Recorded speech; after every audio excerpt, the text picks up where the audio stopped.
நமச்சிவாயம். ஆடி மாதம் உலகம் முழுவதும் வாழக்கூடிய நெக்ஸ்ட் ஜென் நேயர்கள் அனைவருக்கும் தாம்பரம் வாராகி ஈசனேசன் சுவாமியுடைய நல்லாசிகள், வாழ்த்துக்கள். ஜெயவராகி. ஆடி மாதம் இருக்கிறதுலே ஒரு நல்ல மனசுக்கு ஒரு மகிழ்ச்சியா ஒரு நல்லது நடக்கக்கூடிய மாசங்கள்லாம் ஒரு 3 மாசத்தை நம்ம சொல்லலாம். ஒரு தை மாதம், ஒரு ஆவணி மாதம், அதுக்கப்புறம் சொன்னால் இந்த ஆடி மாதம். ஏன்னா இந்த தையும் ஆடியும் உத்தராயணம் தட்சிணாயனம் சூரியனை அடிப்படையாக கொண்டது, ஆவணி சந்திரனை அடிப்படையாக கொண்டது. அப்போ உலகம் முழுவதும் இருக்கக்கூடிய அன்பு பக்தர்களே பலரும், குறிப்பாக வெளிநாடுகளில் இருக்கக்கூடியவங்க, வெளிநாடுகளில் வசிக்கக்கூடியவர்கள் நிறைய துன்பங்கள், திடீர் இழப்புகள், அதாவது வாழ்க்கையே டோட்டலாக நல்லா பீஸ்ஃபுல்லாக கலர்ஃபுல்லாக ட்ரீமாக சந்தோஷமாக நிம்மதியாக போயிட்டு இருக்கக்கூடிய வாழ்க்கையை சில நேரங்களில் ஒரு சில விஷயம் டோட்டலாக சேஞ்ச் பண்ணிடும். அப்படியே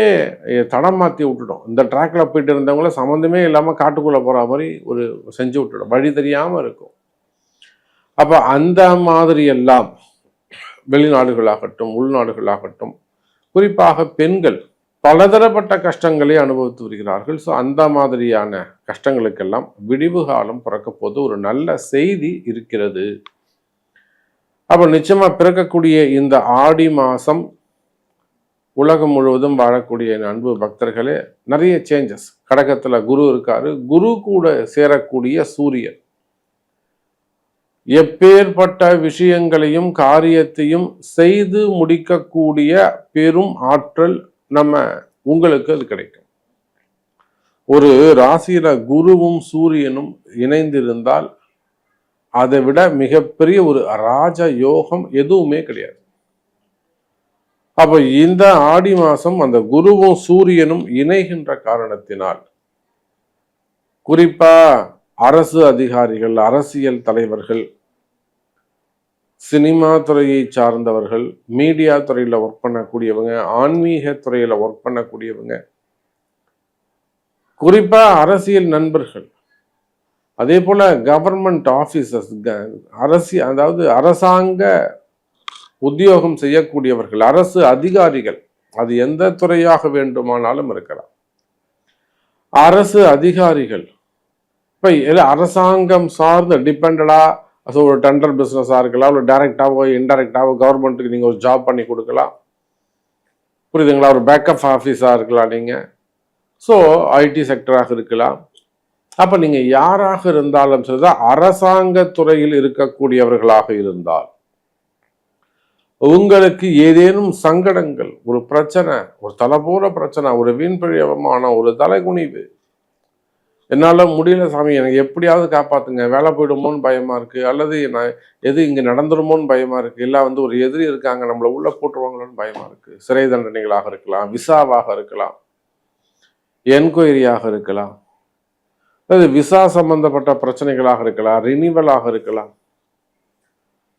மெயினா செய்யாத குற்றங்களுக்கான தண்டனைகளாக இருக்கலாம். அப்ப இதெல்லாம் இருக்குமே. ஆனால் இந்த மாசம் அந்த குரு சூரியன் தொடர்பு ஏற்படுகின்ற காரணத்தினால் நீங்க ஜெயிக்கிறதுக்கான வழி உண்டு. அப்ப நீங்க ஜெயிக்கிறதுக்கு என்ன செய்யணும்? கண்டிப்பா உங்க பிறப்பு ஜாதகம் சொல்லும், ரகசியம் சொல்லும் உங்க பிறப்பு ஜாதகம். அந்த ரகசியத்தை அறிந்து குறிப்பிட்ட அந்த வழிபாடுகளோ ஆலய வழிபாடுகளோ செய்வீர்களே ஆனால் வெற்றி மேல் வெற்றி கட்டும். எதிரியை ஓட விடலாம். மனசே இறங்காதவங்க கூட இறங்கி உங்களுக்கு மனசை நல்ல உதவி செய்யலாம், புரியுதுங்களா?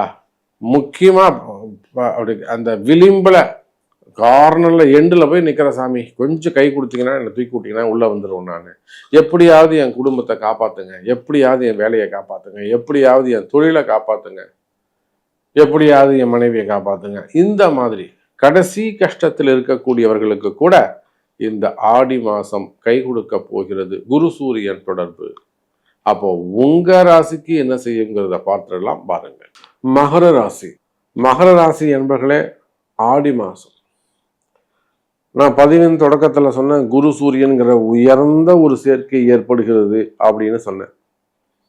இந்த குரு சூரியன் சேர்க்கை யாருக்கு ரொம்ப நல்லது அப்படின்னா மகர ராசிக்கு நல்லது.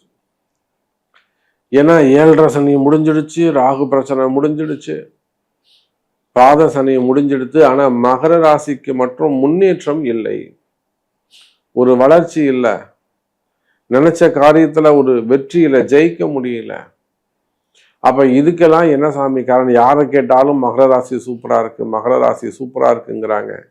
எல்லா தொழில் தொடங்கலாங்கிறாங்க. 2-3 ஹோட்டல் வச்சோம், ஹோட்டல் வச்சதுல பெரிய லாஸ் ஆயிடுச்சு, வியாபாரம் இல்லாம இருக்கு. ஒரு தொழில் தொடங்கணும், அதுலயும் பிசினஸ் இல்லை. அப்ப என்னதான் மகர ராசிக்கு நடக்குது? என்னதான் சொல்றீங்க எல்லாரும்? எந்த யூடியூபை திறந்தாலும் எந்த ஜோதிடர்கிட்ட போனாலும் மகர ராசி சூப்பரா இருக்கு, ஆனா வாழ்க்கை அப்படி இல்லையே, என்னதான் காரணம்? அப்ப ஒரு சில காரணங்களால், அதாவது சுய கர்மா, சஞ்சித கர்மா, பாவ கர்மா, அந்த மாதிரி சுய கர்மாவால் கஷ்டப்படக்கூடிய மகர ராசி அன்பர்களே, எனக்கு தெரிஞ்சு மகர ராசி அன்பர்களே இந்த குரு பெயர்ச்சிக்கு பிறகு, அதாவது மே மாசம் 20 தேதிக்கு மேல உங்களுக்கு ஸ்டெப் பை ஸ்டெப், அந்த ஜூன் மாசம் நல்லா இருந்திருக்குமே உங்களுக்கு.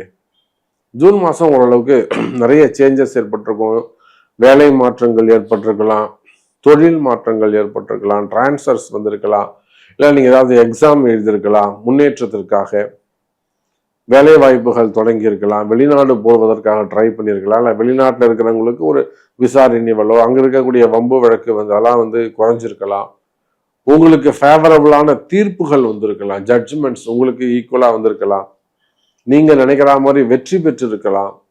நிறைய நன்மைகள் நடந்திருக்கு மகர ராசி அன்பர்களுக்கு.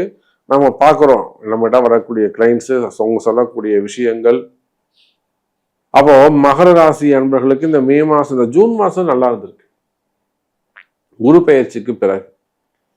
ஆனா பாருங்க, இந்த ஆடி மாசம் பிறக்கின்ற போது குருவும் சூரியனும் எனவே 8ஆம் அதிபதி பார்க்கிறாரு.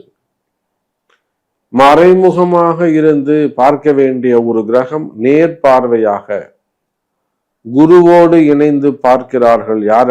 மகர ராசியை பார்க்கிறாங்க. அப்ப நிறைய மகர ராசி என்பவர்களுக்கு வீடு கட்டும் யோகம் வரும், சொத்து வாங்கக்கூடிய, நிலம் வாங்கக்கூடிய யோகம் வருது. ஒரு இடம் வாங்குற சாமி, ஒரு 10 ஏக்கர் வாங்குறேன், ஒரு 100 ஏக்கர் வாங்குறேன், அல்லது ஒரு ஃபேக்டரி ஆரம்பிக்கிறேன், ஒரு ஃபேக்டரி கட்டிக்கிட்டு இருக்கேன் சாமி, ரொம்ப நாளா தடைப்பட்டுட்டே இருந்தது, இப்பதான் அதை மூவ் பண்றேன். இடதோஷங்கள், பூமி தோஷங்கள், ஒரு விஷயம், ஒரு வீடா இருக்கட்டும், ஒரு இடமா இருக்கட்டும், ஒரு கடையா இருக்கட்டும், ஒரு கம்பெனியா இருக்கட்டும், கட்ட ஆரம்பிச்சு ரொம்ப நாள் இழுத்துட்டே போகுதுன்னா அது பூமி தோஷம் இருக்குன்னு அர்த்தம், இடதோஷம் இருக்குன்னு அர்த்தம். வாஸ்து வேற, இடதோஷம் வேற. அது ஒரு கம்பெனியே ரன் ஆகிட்டு இருக்கு, அதுல நிறைய அப் அண்ட் டவுன்ஸ் வருது பிசினஸ்ல, திடீர்னு ஒரு பயம் ஏற்படுது, பையர்ஸ் எல்லாம் கொஞ்சம் சண்டை போட்டுக்கிறாங்க, பார்ட்னர்ஸ்குள்ள வரக்கூடிய சண்டை சச்சரவுகள், பிரிவுகள், க்ளோஸ் பண்ணிடலாம் அப்படிங்கிற ஸ்டேஜுக்கு போடுறாங்கன்னா அங்க இடதோஷங்கள் இருக்குன்னு அர்த்தம், இடத்துல தோஷம் இருக்குன்னு அர்த்தம். நம்ம எவ்வளவோ கம்பெனிகள் இங்கிருந்து கொல்கட்டா போயிட்டு வந்திருக்கோம், ஹிமாச்சல் பிரதேஷ் அங்க போயிட்டு வந்திருக்கோம், மத்திய பிரதேஷ் அந்த அங்க போயிட்டு வந்திருக்கோம். இப்போ நிறைய கம்பெனிகள் நிறுவனம், நாக்பூர்ல, புனேல பெரிய பெரிய ஃபேக்டரிஸ் நம்ம சொல்லக்கூடியது எல்லாமே, மும்பைல. தொழில் நிறுவனங்கள்ல கஷ்டம் வருது, பார்ட்னர்ஸ்குள்ளேயோ பிசினஸ்லயோ ட்ரபிள் வருதுன்னு சொன்னாக்கா அது இடதோஷம் காரணமாக இருக்கும். அப்ப அதற்குரிய பரிகாரங்கள் செய்ய வேண்டும். புரியுதுங்களா? ஆனா பாருங்க மகர ராசி என்பர்களே, நீங்க படிப்படியா நல்ல வளர்ச்சி, நல்ல முன்னேற்றம், நல்ல எதிர்காலம் காத்திருக்கு. சந்தோஷமா இருங்க, நிம்மதியா இருங்க, ஹாப்பியா இருங்க. உடல்நிலை ஆரோக்கியத்துல நல்ல முன்னேற்றம், வருமானத்துல நல்ல முன்னேற்றம், வேலை வாய்ப்புகள், தொழில் முன்னேற்றம், வேலையில நிம்மதி, குடும்பத்துல ஒரு மகிழ்ச்சி, பிரிந்த உறவுகள் ஒன்று சேர்வது என்று நல்ல முன்னேற்றங்கள் உங்களுக்காக காத்திருக்கிறது. அப்ப இன்னும் கூட நல்லது நடக்கணும்னா தர்மம் செய்ய வேண்டும். செய்த பாவம் நீங்க வேண்டும் என்று சொன்னால் கர்மா தீர தர்மம் செய்யுங்கள் மகர ராசி அன்பர்களே.